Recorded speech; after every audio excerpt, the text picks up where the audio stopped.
திருச்சிற்றம்பலம். தென்னாடுடைய சிவனை போற்றி, எந்நாட்டவருக்கும் இறைவா போற்றி. அனைவருக்கும் வணக்கம். நம்ம இன்னைக்கு பார்க்கக்கூடிய பதிவு என்னன்னு பாத்துட்டீங்கன்னா, 1 செப்டம்பர் 2025 முதல் 7 செப்டம்பர் 2025 வரை நடக்கக்கூடிய வார பலன்களை பத்தி தான் நம்ம பார்க்க போறோம். அதுக்கு முன்னாடி நம்மளோட சேனலை சப்ஸ்கிரைப் பண்ணிக்கோங்க. பொதுவா இந்த வாரம் என்னென்ன விசேஷங்கள், என்னென்ன கிரக நிலைகள் மாற்றங்கள் அப்படிங்கறத நம்ம பார்க்கலாம். செவ்வாய்க்கிழமை ஆவணி மூலம் மணிவாசக பெருமானுக்காக சிவபெருமான் பிட்டுக்கு மண் சுமந்து பிறம்படி பெற்ற திருநாள். அன்று எல்லா ஆலயத்திலையும் பார்த்துட்டீங்கன்னாலுமே சிவபெருமானுக்கான விசேஷங்கள் நடக்கும். அன்று நாமளும் கலந்து கொள்வது ரொம்ப விசேஷம். அடுத்தது வியாழக்கிழமை பார்த்துட்டீங்கன்னா குரு ஜெயந்தி. குரு ஜெயந்தி அப்படின்னு எடுத்துட்டீங்கன்னா, யாருக்கெல்லாம் குரு பகவான் நல்லா இல்ல, குரு திசை நல்லா இல்லையோ, குரு மறைந்திருக்காரோ, அதாவது கடகராசி கடக லக்னம், விருச்சிக ராசி விருச்சிக லக்னம், மகர ராசி மகர லக்னம், இவங்க எல்லாருக்குமே குரு ஜெயந்தி நாளன்று சென்று தட்சிணாமூர்த்திக்கோ அல்லது நவகிரகத்தில் இருக்கக்கூடிய குரு பகவானுக்கு வழிபாடு செய்வது ரொம்ப விசேஷம். வெள்ளிக்கிழமை திருவோணம். அதே போல திருவோணம் அப்படின்னாலே பாத்தீங்கன்னா அன்று ஓணம் பண்டிகை. அதே நாள்ல ஹயகிரீவருடைய ஜெயந்தி. அன்று படிப்புக்காக யாருக்கெல்லாம் படிப்பு சரியா வரல அப்படின்னு இருக்கக்கூடிய குழந்தைகள் எல்லாத்துக்குமே அன்று ஹயகிரீவருக்கு துளசி மாலை அணிவித்து ஏலக்காய் மாலை சாற்றி வழிபாடு செய்வது என்பது சிறப்பு. அதே போல அன்றைய நாட்கள் ஓணம் பண்டிகை கொண்டாடக்கூடிய அனைவருக்கும் எங்களுடைய வாழ்த்துக்கள். சனிக்கிழமை அண்டத்தையே ஆளக்கூடிய நடராஜ பெருமானுக்கு அபிஷேகம் நடக்க போகுது. நடராஜர் அபிஷேகம் அன்று உங்க ஊர்ல இருக்கக்கூடிய எல்லா சிவாலயங்கள்லயும் நடராஜ பெருமான் இருப்பார். அந்த நடராஜ பெருமானுக்கு அன்று அபிஷேகம் நடக்கும். அதுல கலந்து கொள்வதன் மூலமாக நம்மளுடைய பாவங்கள் குறையும் அப்படிங்கிற அமைப்பும் உண்டு. ஞாயிற்றுக்கிழமை சந்திர கிரகணம் வருது. சந்திர கிரகணம் வரக்கூடிய காலகட்டங்கள்ல அன்றைய நாள் பார்த்தீங்கன்னா சதய நட்சத்திரம், சதயம், திருவாதிரை, சுவாதி நட்சத்திரக்காரங்கள் ரொம்ப கவனமா இருந்துக்கணும். அதே போல சந்திரனான நட்சத்திரமாக இருக்கக்கூடிய திருவோணம், ரோகிணி, அஸ்தம், இந்த 3 நட்சத்திரக்காரர்களும் கொஞ்சம் கவனமாக இருந்து கொள்வது என்பது சிறப்பு. இப்போ இந்த வாரம் பாத்தீங்கன்னா எந்த கிரகங்களுமே மாறல. சுக்கிரன் கடகத்திலேயே தான் இருக்கார். கேது, சூரியன், புதன் இவங்க 3 பேருமே பாத்தீங்கன்னா சிம்ம வீட்டுல இருக்கார். செவ்வாய் அதே போல மாத கிரகங்களாக இருக்கக்கூடிய செவ்வாயும் கன்னியா வீட்டுல இருக்கார். ராகு கேதுகள் அதே போல கும்பத்திலையும் சிம்மத்திலையும் இருக்கிறார்கள். சனி வக்ரகதியில தான் இருக்குது. இந்த வாரம் முழுவதும் வக்ரத்துல இருப்பார் நவம்பர் மாசம் வரைக்கும். குருவும் பாத்துட்டீங்கன்னா உங்களுக்கு மிதுன வீட்டுல இந்த வருடம் முழுவதும் இருப்பாங்க. பொதுவா சந்திர கிரகண நாட்களையும் சூரிய கிரகண நாட்களையும் பிதிர்தோஷம் செய்வது என்பது ரொம்ப விசேஷம். ரொம்ப சூசைட் பண்ணிட்டாங்க, ரொம்ப சூசைட் பண்றதுனால ஏதாவது கஷ்டங்கள் குடும்பத்துல நடந்துகிட்டே இருக்குது, அதனுடைய தாக்கங்கள் எங்களால தாங்கவே முடியல, சிறு வயதுல மரணம், ஆக்சிடென்ட், இது போல துர்மரணங்கள் நடக்கக்கூடிய ஒரு குடும்பத்துல நடந்துட்டு இருக்கக்கூடிய ஒரு குடும்பம் ரெகுலரா இந்த மாதிரி எல்லாம் இருக்கும். 2 வருஷத்துக்கு ஒருக்கா 3 வருஷத்துக்கு ஒருக்கா இப்படி எல்லாம் ஒவ்வொரு குடும்பத்துல பாத்துட்டீங்கன்னா இது போல இழப்புகள் நிறைய நடக்கும். அது போல இருக்கக்கூடியவர்கள் பாத்தீங்கன்னா இந்த சந்திர கிரகண நாட்கள்ல சென்று ஏதாவது ஒரு ஆலயத்துல, நிறைய ஆலயத்துல கிரகண தோஷ நிவர்த்தி பண்றாங்க, அப்படி போய் செய்து கொள்வது என்பது நல்லது. அப்படி இல்லைங்க அப்படின்னா அன்றைய நாட்கள்ல உங்களுடைய பித்திருக்களுக்கு வீட்டுல தயிர் சாதமும் கருப்பு எள்ளும் வைத்து வழிபாடு செய்வதன் மூலமாக உங்களுக்கு அந்த சூசைட் சம்பந்தப்பட்டது, துர்மரணங்கள் சம்பந்தப்பட்டது, சிறு வயது இறப்புகள் சம்பந்தப்பட்டது, குடும்பம் வளர்ச்சி இல்லாம இருக்கக்கூடியவர்களுக்கு எல்லாமே அன்றைய நாள் இது போல பரிகாரங்கள் செய்யும் பொழுது நிச்சயமாக உங்களுக்கு ஒரு நல்ல வளர்ச்சி கிடைக்கும் அப்படிங்கறதுல மாற்றம் இல்லை. இப்போ ஒவ்வொரு ராசிக்கும் இந்த வாரம் எப்படி இருக்கும் அப்படிங்கறத நம்ம முழுமையா பார்க்கலாம். கடக ராசிக்குண்டான இந்த வார பலன்களை பத்தி பார்க்கலாம். கடக ராசி 2ஆம் இடத்துல கேது, புதன், சூரியன் 3 பேருமே இருக்கார். ராசிக்குள்ளேயே சுக்கிரன் இருக்கார். எப்பொழுதுமே சுக்கிரன் அப்படின்னு சொல்லக்கூடியவர் அசுர குருன்னு சொல்லுவோம். சந்தோஷங்களை வாரி வாரி வழங்கக்கூடியவர். கொடுத்த சந்தோஷத்தை திரும்ப அப்படியே எடுத்துக்கொண்டு செல்லக்கூடியவர்ங்கிறது சுக்கிரன் தான். பாருங்க, சுக்கிர திசை நடக்கிறவங்களுக்கு அந்த மாதிரிலாம் இருக்கும்.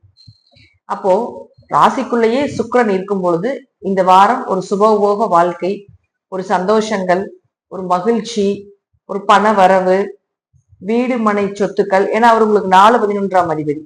வீடு மனை சொத்துக்கள், அது சார்ந்த விஷயத்துல ஒரு நிம்மதியா இருக்கிறது, குடும்ப தேவைகளை பூர்த்தி பண்றது, எதிர்பார்த்த லாபத்தை விட கொஞ்சம் லாபங்கள் அதிகமாக வர்றது, லாபத்தை நோக்கி செல்லக்கூடிய ஒரு பயணங்கள், இதெல்லாம் ஏற்படுத்தி கொடுப்பார். மூத்த சகோதரர்கள் மூலமாக உதவிகள், அம்மா மூலமாக ஒரு சந்தோஷங்கள், அம்மாவுக்கு நன்மைகள் செய்வது அல்லது அம்மா மூலமாக உங்களுக்கு ஏதாவது ஒரு நன்மைகள் கிடைப்பது, இதெல்லாம் ஏற்படுத்தி கொடுப்பார். சொந்த பந்தங்களோட சந்தோஷமா இருக்கக்கூடிய ஒரு அமைப்பு எல்லாமே இந்த வாரம் உண்டு. சுக்கிரன் ராசிக்குள்ள இருந்தாலே ஒரு முகமே பாத்தீங்கன்னா ஒரு மகாலட்சுமி கடாட்சமா தெரியறது, ஒரு தேஜஸா தெரியறது, இதெல்லாம் ஏற்படுத்தி கொடுப்பார். அடுத்தது 2ஆம் வீட்டுல கேது, புதன், சூரியன் இருக்கார். அப்ப கேது, புதன், சூரியன் 2ஆம் வீட்டுல இருக்கும் பொழுது கொஞ்சம் தடைகள் வரும். கேது 2ஆம் வீட்டுல இருந்தா கொஞ்சம் படம் தடை உண்டு. தடைப்பட்ட பிறகு வரும் அப்படிங்கிற அமைப்பு உண்டு. அப்படியே தடையாயிரும் நம்ம எடுத்துக்கூடாது. கேது ஞானத்தை கொடுப்பார். அந்த ஞானத்தை நம்ம அறிந்த பிறகு நமக்கு தேவைகளை கொடுத்து விடுவார். அப்ப 2ல் கேது இருந்து அங்க புதனும் சூரியனும் இருக்கார். அப்ப 2 கூடையோட 2லயே இருக்கார். ஆட்சி பலம் பெற்றாலும் இருப்பதிலேயே ரொம்ப பெரிய கிரகம் எதுனா கேதுதான். அப்ப அவரோட அந்த சூரியன் சேரும் பொழுது கொஞ்சம் பணத்தடை, பொருளாதார தடை, குடும்ப தேவைகளை பூர்த்தி பண்ண முடியாது அப்படின்னு இருந்தாலும் கூட லக்ன சுக்கிரன் மூலமாக உங்களுக்கு ஏதாவது ஒரு நன்மைகளையும் ஏதோ ஒரு பண வளர்ச்சி உண்டு. பட் இருப்பினும் கேது அங்க இருக்கிறதுனால கொஞ்சம் தடைப்பட்டு வரும். தடைக்கு பின்பு சந்தோஷங்கள், தடைக்கு பின்பு மகிழ்ச்சி, தடைக்கு பின்பு பாத்துட்டீங்கன்னா இழந்ததை மீண்டு எடுத்து கொடுக்கக்கூடிய ஒரு அமைப்பு இதெல்லாம் ஏற்படுத்தி கொடுப்பார். கூட புதன் 12ஆம் அதிபதியும் இருக்கிறதுனால 12ஆம் அதிபதி 2ஆம் வீட்டுக்கு வந்தாலே வெளிநாட்டு வருமானம் வரும். வெளிநாட்டுக்கு போறீங்க, ஒரு இன்ப சுற்றுலா போறீங்க, ஒரு வெளிநாட்டுக்கு ஆன்மீக சுற்றுலா போயிட்டு வரலாம்னு நினைக்கிறீங்க, இதெல்லாம் ஏற்படுத்தி கொடுப்பார். 12-2 வெளிநாட்டுல எப்படி சம்பாதிக்கலாம், இம்போர்ட் எக்ஸ்போர்ட் பிசினஸ் பண்ணலாமா, எனக்கு ஏது அங்க இருக்கிறதுனால அதனுடைய ஞானத்தை கொடுத்துக்கிட்டே இருக்கும். அது 2ஆம் இடம் தனஸ்தானம் இல்லையா? அப்ப வெளிநாட்டுல ஏதாவது பணம் பண்றதுக்கு உண்டான வாய்ப்புகள், அல்லது அப்படி பண்ணா அது நமக்கு எப்படி கிடைக்கும், அது மாதிரி ஞானத்தை அப்படியே கொடுத்துக்கிட்டே இருக்கு கேது. அப்ப புதன் கேது சரிக்கு அதீத அறிவு, முயற்சிகள் கடுமையா போடணும். ஒரு முயற்சிக்கு ஒரு 4 முயற்சி 5 முயற்சி போட்டா அந்த காரியங்கள் ஜெயமாகும். அப்ப நமக்கு வரல அப்படின்னு சொல்லி மனம் தளரக்கூடாது. இந்த வாரம் ஒரு முறைக்கு பல முறை முயற்சி செய்ய கண்டிப்பாக வர்றதுக்குண்டான வாய்ப்புகள் உண்டு. தடை கிரகமாக இருக்கக்கூடிய கேதுக்கு விநாயகர் வழிபாடுல செஞ்சுட்டு தினமும் விநாயகருக்கு பிள்ளையார்பட்டி விநாயகருக்கு நம்ம அபிஷேகம் பண்ணுவோம் இல்லைங்களா? அதே போல தினமும் ஏதாவது ஒரு விநாயகர் சன்னதியில உங்களால முடிஞ்ச அபிஷேகத்துக்கு ஏதாவது ஒரு பொருள் வாங்கி கொடுங்க. அல்லது எதுவுமே பண்ண முடியல அப்படின்னாலும் கூட போய் தரிசனமாவது பண்ணிட்டு வரும்போது நிச்சயமாக இந்த கேதுனால இருக்கக்கூடிய தடைகள் உடையும். பொதுவாக கடகத்துக்கு இந்த 1 வருஷம் அதே தான் பண்ணி ஆகணும். பிள்ளையார்பட்டி போறது ரொம்ப விசேஷம். பிள்ளையார்பட்டியில போய் அபிஷேக பொருள் வாங்கி கொடுக்குறது அதை விட விசேஷம். இல்ல போக முடியல அப்படின்னா இந்த 1 வருஷம் 1.25 வருஷம் கேது 2ஆம் வீட்டுல இருக்கிற வரைக்கும் கொஞ்சம் பொறுமையா இருக்கிறது நல்லது. அருகில் இருக்கக்கூடிய விநாயகர் சன்னதியில வழிபாடு செய்வதும் சிறப்பு. அடுத்தது செவ்வாயை பொறுத்த வரைக்கும் ராசிக்கு 3ஆம் வீட்டுல இருக்காரு.